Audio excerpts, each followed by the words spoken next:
अस्सलाम वालेकुम नादरीन, आप यूट्यूब चैनल देख रहे हैं। मैं इमरान खान हूँ। नादरीन, पूरी दुनिया के अंदर एहतजाज हो रहा है और पाकिस्तान तहरीक इंसाफ के लोग एहतजाज कर रहे हैं या ओवरसीज पाकिस्तानी एहतजाज कर रहे हैं जिन्हें पाकिस्तान की फिक्र है और वो अपने सामने पाकिस्तान को ख़राब होता हुआ देख रहे हैं। पाकिस्तान के अंदर जो है वो मईशत की तबाही हो गई है। पाकिस्तान के अंदर अमन व अमान के बड़े संजीदा मसाइल हैं। जो लोग पाकिस्तान में रहते हैं वो बताते हैं कि महंगाई बहुत ज़्यादा है और लोग इवन खुदकुशियां कर रहे हैं। हालात बहुत ही ज़्यादा ख़राब हो गए हैं पाकिस्तान में और उसके पीछे रीज़न एक ही है कि रिजीम चेंज ऑपरेशन के बाद पाकिस्तान की मिलिट्री एस्टेब्लिशमेंट ने वो तमाम फैसले किए जिन फैसलों के नतीजे में अवाम को कुचला गया और माफिया को सहूलतकारी फराम की गई।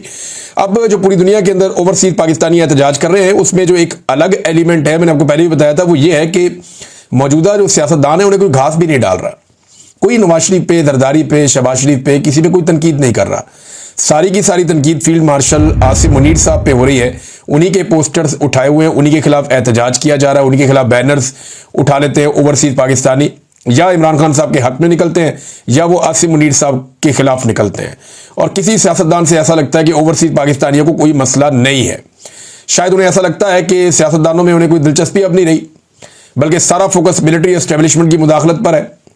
अब इदारे के लिए ये सोचने की बात है कि जिन लोगों के लिए उन्होंने अपनी इज्जत की कुर्बानी दे दी, वो लोग साफ दामन बचाकर निकल गए, यानी सियासतदानों पे कोई उंगली उठाने के लिए भी तैयार नहीं है।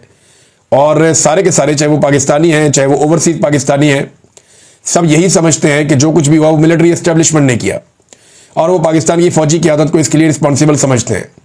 जनरल बाजवा ने इस खेल का आगाज़ किया था। Field marshal general Asim Munir साहब के दौर में भी ये खेल जारी है।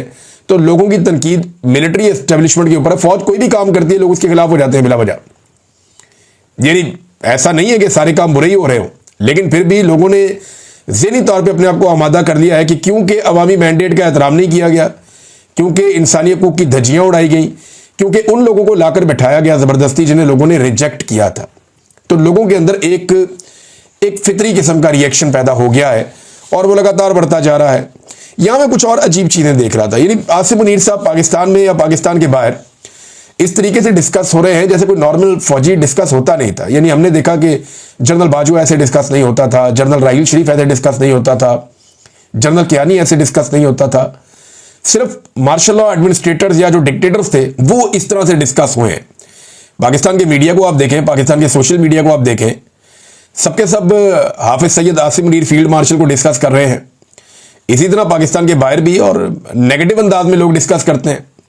इवन अखबारात के अंदर जरीदे छपते हैं, मुख्तलिफ जगह पे डॉक्यूमेंट्रीज छपती हैं कि आसिम मुनीर साहब ने अपनी ताकत में बहुत इजाफा कर लिया है, इनके अमेरिका के साथ ताल्लुकात बढ़ रहे हैं। डिफरेंट जगह पे डिफरेंट तरह के आर्टिकल्स और चीज़ें छपती रहती हैं। तो वो इस तरह डिस्कस हो रहे हैं जैसे कोई डिक्टेटर डिस्कस होता है। एक नॉर्मल फौजी या एक आर्मी चीफ इस तरह से डिस्कस नहीं होता। और एक और हैरत की बात मैं आपको बताता हूँ, मैं ये देख रहा हूँ कि PMLN के जो MPs MNAs हैं या मकामी ओहदेदारान हैं, यानी इनको तो तैयार किया था मरीम नवाज ने और नवाज शरीफ ने इनकलाबी बनाने के लिए। इनको तो वोट को इज्जत दो का नारा दिया गया था जिससे पब्लिक भी इनके करीब आ गई थी। लेकिन अब ये मफाद परस्त टोला जो है ये अजीबोगरीब हरकतें कर रहा है। यानी बिल्कुल एग्जैक्टली PMLN के जो कारकुन है, कारकुन मैं कह रहा हूँ तो वो जो छोटे मोटे रहनुमा होते हैं, मुख्तलिफ इलाकों के MPA का कैंडिडेट, चेयरमैन का कैंडिडेट, MNA का उम्मीदवार या MNA बन गया या MPA बन गया, ये लोग ये अब जो बैनर पोस्टर लगाते हैं, चाहे जश्न आज़ादी के लगाएं, चाहे इलेक्शंस के लगाएं, चाहे किसी और चीज़ के लगाएं, तो उन तमाम पोस्टर्स के अंदर वो अपनी लीडरशिप की तस्वीरें बहुत छोटी छोटी करके लगाते हैं। यानी मैं नून लीग की कहानी आपको बता रहा हूँ कि नून लीग के जो लोग हैं वो अपनी लीडरशिप की तस्वीरें बहुत छोटी छोटी करके लगाते हैं और फील्ड मार्शल की तस्वीर बहुत बड़ी करके लगाते हैं बैनर्स पे, पोस्टर्स पे, होर्डिंग्स पे। ऐसा क्यों है? देखें, क़यादत से ही तो सीखता है सब कोई। जैसा लीडर वैसे उसके फॉलोअर। तो नवाज शरीफ ने अपने फॉलोअर्स को यह समझाया कि ताकत की पूजा करनी है। नवाज शरीफ ने अपने फॉलोअर्स को यह समझाया कि इक़्तिदार की परस्तिश करनी है, जो ताकतवर है उसके पीछे चलना है, उसके जूते पॉलिश करने हैं। और सारी की सारी पार्टी लगता है इसी काम पे लग गई है। जिन लोगों को यह काम पसंद नहीं है वो बेचारे इज्जत छुपा के बैठे हुए और मुंह छुपाते फिरते हैं। वो बात करने के लिए तैयार नहीं है, सामने आने के लिए तैयार नहीं है। दबे लफ्जों में कहते रहते हैं बेचारे कि निकले इसमें से, जान छुड़ाए। लेकिन अब निकले कैसे? नवाज शरीफ ने अपनी बेटी और भाई को इक़्तिदार दिलवाने के लिए पूरी की पूरी सियासत अपनी त्याग दी है और अब उनका कारकुन भी उनकी तस्वीर लगाने की बजाय हाफिज सैयद आसिम मुनीर साहब की फोटो लगाता है, उन्हीं के नक्शे कदम पर चल रहा है। हत्ता कि जश्न आज़ादी के हवाले से जो होर्डिंग्स लग रहे हैं शहरों में या इस हवाले जो प्रोग्राम्स के बैनर्स लग रहे हैं, पोस्टर लग रहे हैं, उनमें भी हमें अल्लामा इकबाल रहमतुल्लाह अलैह जिन्होंने ख्वाब देखा पाकिस्तान का, उनकी फ़ोटो नज़र नहीं आती। कायद-ए-आज़म मोहम्मद अली जिन्ना जो बानी पाकिस्तान है, उनकी फ़ोटो नज़र नहीं आती। तो मैं बहुत हैरान हो रहा था ये चीज़ें देखकर कि कायद-ए-आज़म मोहम्मद अली जिन्ना से ये लोग इतनी नफरत कैसे कर सकते हैं। उन्होंने तो पाकिस्तान बनाया था, लेकिन ये उनकी तस्वीरें हटा रहे हैं, उनका नाम हटा रहे हैं, एक अस्पताल से उनका नाम हटा के मरियम नवाज ने अपना नाम रख दिया। हत्ता कि इनकी परस्तिश करने वाला एक शख्स ऐसा है जिसने कहा कि गांधी कायद-ए-आज़म से बड़ा लीडर था। यानी कायद-ए-आज़म से पता नहीं इनको क्या मसला है, PMLN को या इनके चाहने वालों को। उन्होंने कहा गांधी कायद-ए-आज़म से बड़ा लीडर था। गांधी बेशक एक बड़ा लीडर था बड़े सगीर का, लेकिन उन्होंने कहा 20वीं सदी का सबसे बड़ा लीडर था गांधी, और कायद-ए-आज़म उसके बाद आते हैं। तो मेरे ख्याल में ये शख्स जो है वो 20वीं सदी की जो सियासी तारीख है उससे नाबल्द है। इसे थोड़ा सा तालीम हासिल करनी चाहिए। 1 दर्जन के करीब ऐसे नाम हैं जिन्हें पढ़ना इनके लिए बहुत ज़रूरी है। मैं सिर्फ ये लॉर्ड माउंट बैटन का एक कायद-ए-आज़म मोहम्मद अली जिन्ना के बारे में एक जुमला है, वो मैं पढ़ के आपको सुना देता हूँ कि कायद-ए-आज़म क्या थे। देखिए ना, अलग मुल्क बनाना तो कायद-ए-आज़म ने जिम्मेदारी ली थी कि अलग मुल्क बनाऊंगा मुसलमानों के लिए। गांधी लोग तो ये चाहते थे कि अंग्रेज यहां से चले जाएं, हम कुछ संभाल लेंगे।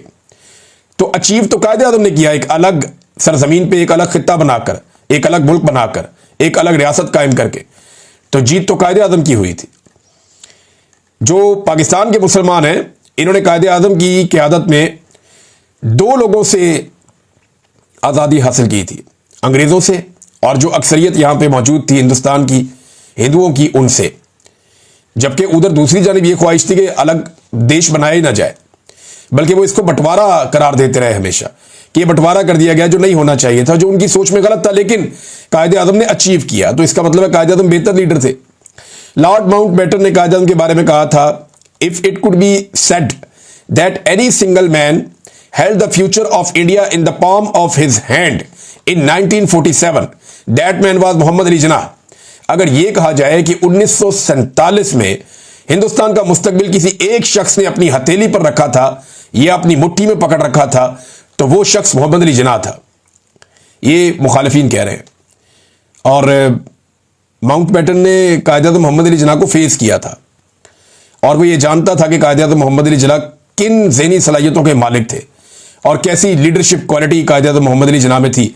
वैसे इन्हें पढ़ना चाहिए, विंस्टन चर्चिल को पढ़ना चाहिए, नेल्सन मंडेला को पढ़ना चाहिए, फ्रैंकलिन रूजवेल्ट को पढ़ना चाहिए, मार्गरेट थैचर को पढ़ना चाहिए। बरतानिया में इन्होंने जो जदीद बरतानिया उसकी बुनियाद रख दी थी और बरतानिया को हमेशा के लिए बदल के रख दिया। मार्टिन लूथर किंग को पढ़ें, आपको पता चलेगा कि वो क्या आदमी था। मुस्तफा कमाल अतातुर्क को भी पढ़ लें आप, अगर टाइम मिले तो। 20वीं सदी के लीडर्स के बारे में मेरे ख्याल में कुछ भी नहीं जानते। उन्होंने उठा के कहा जी नंबर 1 लीडर गांधी को करार दे दिया और कहा कायद-ए-आज़म कहीं बाद में आते हैं। बहरहाल ठीक है, जिन्होंने कहा उनकी मर्जी है। PMLN को वैसे भी बुग़्ज़ है कायद-ए-आज़म मोहम्मद अली जिन्ना से, और वो हमें बार बार दिखाई भी दे रहा है। बैरिस्टर घोर साहब ने एक नन्ही सी, एक मासूम सी ख्वाहिश का इजहार किया। पाकिस्तान तहरीक इंसाफ के मौजूदा चेयरमैन है, और उन्होंने कहा कि मुक़्तदर हल्के मुल्क में सियासी तनाव कम करने के लिए अपना किरदार अदा करें, और सियासी तनाव पैदा ही उन्होंने किया है। मुक़्तदर हल्कों ने तो धांधली की है बैरिस्टर घोर साहब, आपको समझ नहीं आ रही। मुक़्तदर हल्कों का ही तो फड्डा है इमरान खान साहब से। उन्होंने तो रिजीम चेंज ऑपरेशन करके इमरान खान साहब को हुकूमत से निकाला। बाद में उन्होंने ये टोला लाकर बैठा दिया जो करप्ट लोग थे। उसके बाद इनके जरिए से उन्होंने पाकिस्तानियों की मट्टी पलीत कर दी पकड़ के, हर किस्म की तबाही फेरी पाकिस्तान में। फिर पाकिस्तान का जो सबसे मकबूल लीडर है उसको पकड़ के जेल में डाल के वो 300 मुकदमे कर दिए। ये सारा किया धरा है ही मुक़्तदर हल्कों का है। वो कहते हैं ना, बीमार हुए जिसके सबब उसी अतार के लौंडे से दवा लेते हैं। यानी जाते भी उधर ही है जहां से इनको तकलीफ मिलती है। भाई जो असल में मसला है उसी को आप कह रहे हैं कि मसला हल करे। यहां मसला एक ही तरीके से हल हो सकता है कि मुक़्तदर हल्कों के साथ बैठकर उनको इस बात पे कायल किया जाए कि आप निकले बीच में से, आपका कोई काम नहीं है और अपनी इज्जत बचाइए, आप इसमें से निकलिए, हम सिविलियंस पाकिस्तान को संभाल लेंगे। मुक़्तदर हल्के अगर आप इंग्लिश में बोलें तो ये एस्टेब्लिशमेंट होती है। तो एस्टेब्लिशमेंट जो खुद इस वक्त मसले की जड़ है, उसी एस्टेब्लिशमेंट को ये कहना कि वो मसला हल करें, ये मेरी समझ से तो बाहर है। पाकिस्तान में नादरीन एक और रोला पड़ गया कि PTI ने एक न्यूयॉर्क टाइम में इश्तिहार छपवा दिया, और ये जो ओवरसीज पाकिस्तानी उन्होंने चंदा बंदा करके इश्तिहार छपवाया। इस पे रोला डाला हुआ है कि जी कैसे इश्तिहार छाप दिया, इतने पैसे क्यों खर्च कर दिए।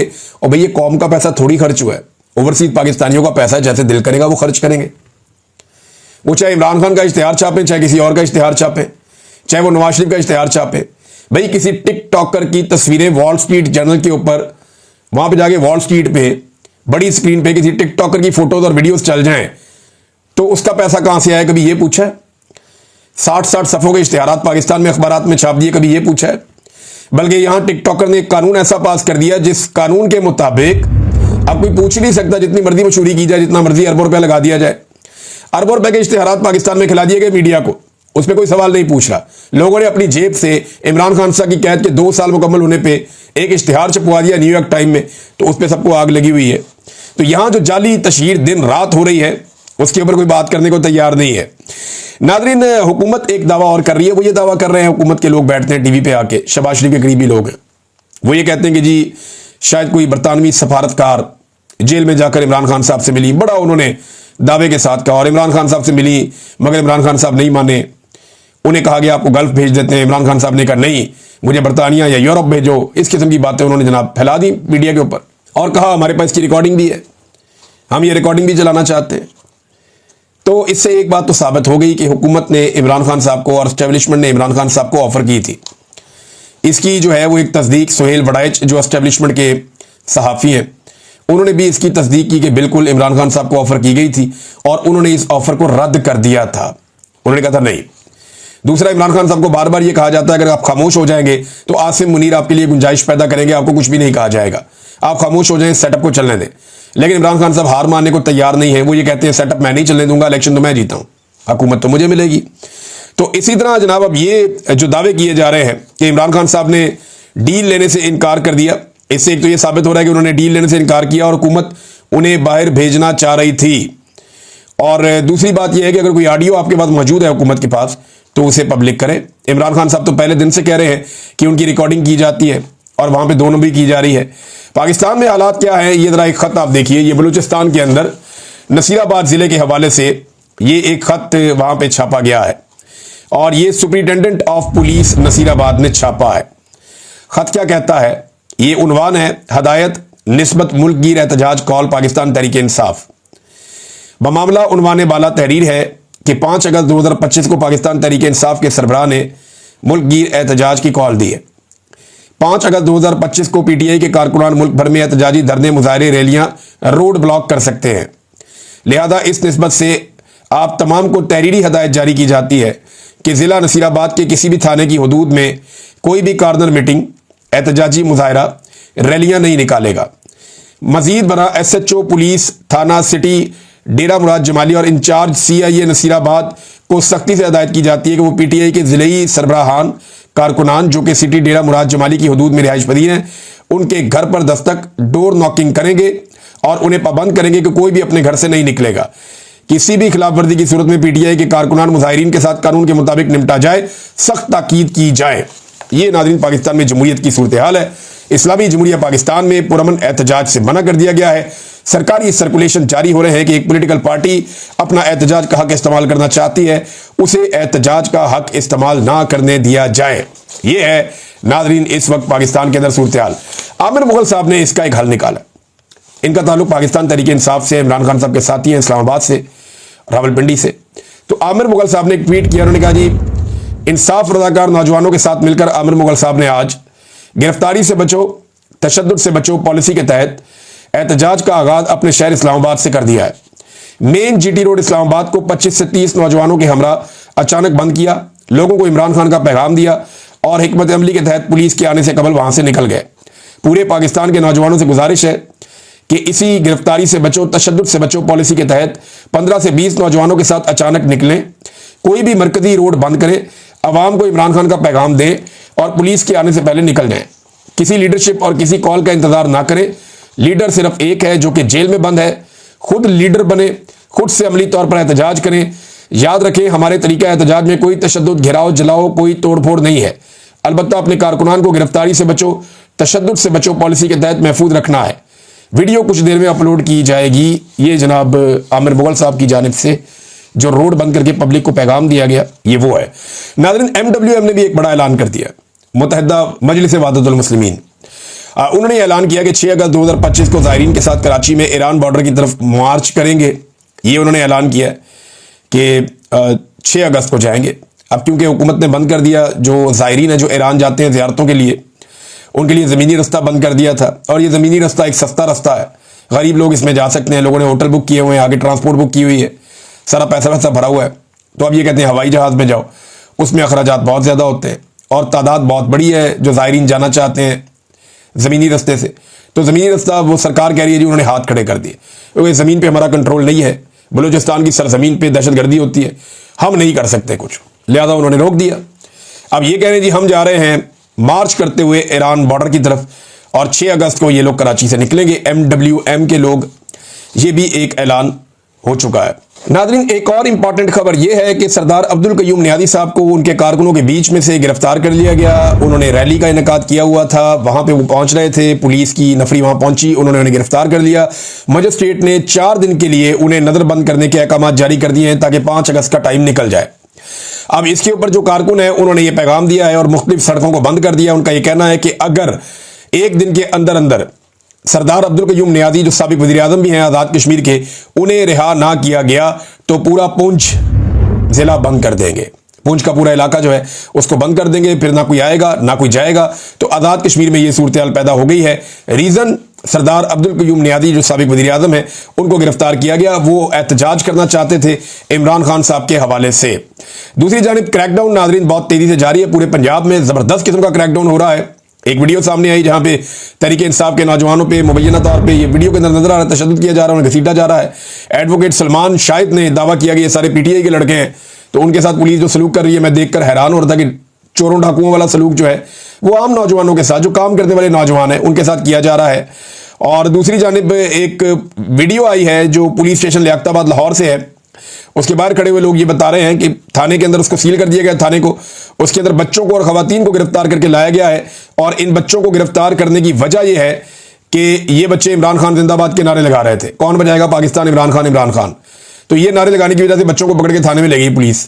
अब आप अंदाजा करें कि इमरान खान का खौफ इस पूरे निजाम के सर पे चढ़ के बोल रहा है। पाकिस्तान तहरीक इंसाफ का इस पे मौक़िफ़ आया कि 5 अगस्त का खौफ फस्तायत अपने उरूज पर। रात के इस वक्त भी लाहौर में तहरीक इंसाफ के खिलाफ सख्त तरीन क्रैकडाउन जारी है। अभी तक गिरफ्तार कारकुनों की तादाद 150 से ज्यादा हो चुकी है। छोटे बच्चों को भी गिरफ्तार किया जा रहा है, घरों दुकानों डेरों पर छापे मारे जा रहे हैं। हमारे वकला को मिलने की इजाजत भी नहीं मिल रही। पंजाब हुकूमत शर्म करो। वो पंजाब हुकूमत ने तबाही फेरी हुई है, मरियम नवाज को इस बात की परवाह नहीं है, बिल्कुल परवाह नहीं है। मैं हैरान होता हूं इस किस्म के लेटर जो हैं वो सरकारी लेटर पैड से ऊपर वज़ीर आज़म का भी लगा हुआ था एक जगह पे, वो गर्दिश कर रहे हैं सोशल मीडिया पे, जिन पे लिख लिख के देते हैं PMLN के दौरान या सरकारी लोग कि ये बंदे पहले PTI में थे, अब ये PMLN ज्वाइन कर लिया है, लिहाजा इनको पुलिस गिरफ्तार ना करे। अंदाजा करें आप, यानी बंदों के नाम लिखते हैं, उसके ऊपर लिखते हैं कि ये बंदे पहले PTI के अंदर थे, अब ये PMLN को ज्वाइन कर चुके हैं, लिहाजा अब इन्हें गिरफ्तार ना किया जाए। मुझे अच्छी तरह याद है कि जब परवेज मुशर्रफ का दौर था, एक डिक्टेटर का दौर, उस दौर में यही कुछ नून लीग के साथ होता था। नून लीग के जो लोग काफ लीग में शामिल हो जाते थे उनकी गिरफ्तारियां बंद हो जाती थी, और जो लोग नून लीग के अंदर रह जाते थे नवाज शरीफ के साथ, उन्हें गिरफ्तार किया जाता था, उन्हें तंग किया जाता था। तो अक्सर लोग ये इस किस्म के लेटर या अपने कार्ड के पीछे या वो लिख कर दे देते थे कि अब इन्हें गिरफ्तार ना किया जाए, इनका ताल्लुक काफ लीग से है।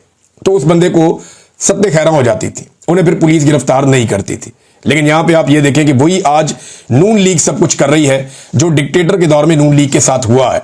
और आज तो डिक्टेटर है भी नहीं ना, जमहूरी दौर कहा जाता है सो कॉल्ड।